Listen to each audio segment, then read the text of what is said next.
আমি এখন দাঁড়িয়েছি কুয়াকাটা সমুদ্র সৈকতে। ঈদ উপলক্ষে আপনারা দেখতে পাচ্ছেন, ঈদ উপলক্ষে কুয়াকাটা সমুদ্র সৈকতে কিন্তু হাজার হাজার লক্ষাধিক পর্যটকরা কিন্তু এখানে এসেছে পর্যটনে, তাদের মুখরিত হয়ে এসেছে। দীর্ঘ 22 কিলোমিটার সমুদ্র সৈকতে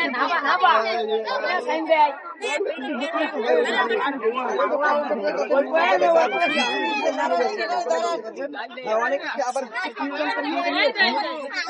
বসে সুন্দর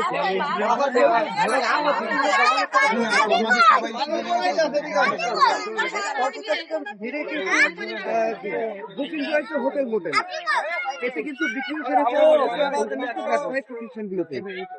এই ঈদ সময়ে পর্যটকদের এমন ভিড়ে উচ্ছ্বসিত রয়েছে ব্যবসায়ীরা। ঈদকে আরো বাড়িয়ে তোলার জন্য কিন্তু এমনটাই তাদের ওই যে সরকারি ছুটিগুলোতে কিন্তু এখন আরো কিন্তু বাড়তিটা মানে ঈদকে তারা তাদের পরিবার পরিজন নিয়ে কিন্তু সেখানে তারা আনন্দ উল্লাসে মেতেছে। তো আপনাদের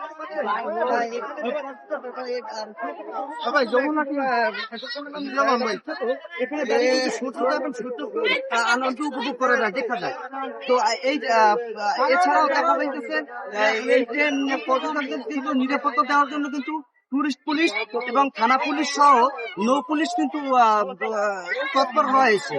এই ছিল আমার কাছ থেকে কুয়াকাটা সমুদ্র সৈকতের সর্বশেষ তথ্য।